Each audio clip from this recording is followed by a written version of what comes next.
Ten isor mriki mboten wonten nah. Iki lho ndelok Iran iki lho, Dok.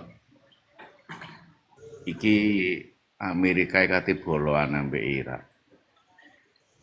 Ambek Iran. Terus Iran niku kate boloan ambek Soviet, Rusia, Kak utawa Cina. Ya apa iki menurutmu? Bolone wae wong-wong. Apa Cak Suro iku kok bolo-boloan. Sing nyumet kembang api gua. Lho, perang goblok.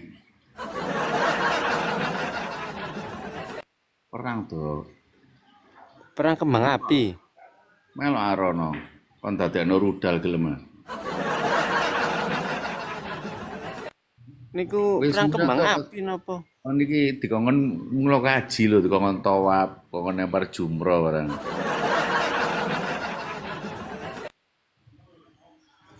Kula niki lho Cak Suro kok napa sih kok dijaki wong-wong ae.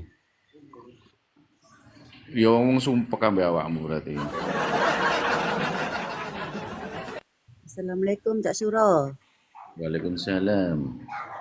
Salam. Waalaikumsalam. Salah gak on cam. Dikongkon on cam kok. Wong-wong iki nandi sih Cak Suro kok gampang Mbok karo aku ana sing jenenge lucu-lucu pemberi hadiah. Ana jenenge Bunga Sari.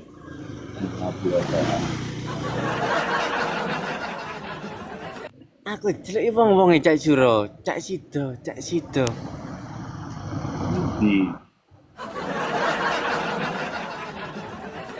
Kula lho Endi? mboten kenal. Kupingmu ndi sing nyeluk iku ndi?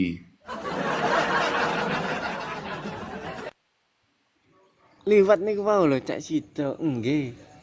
Kok Liwat man. sampel nyeluk awakmu iku mah ngomong-ngomongan, mene sida sida kok nyeluk awakmu. Kupingmu krungon-krungonen to.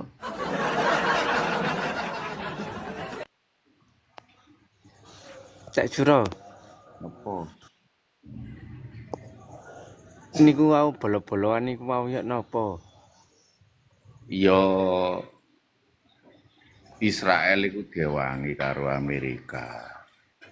Terus Iran iku diwangi karo Cina karo Rusia.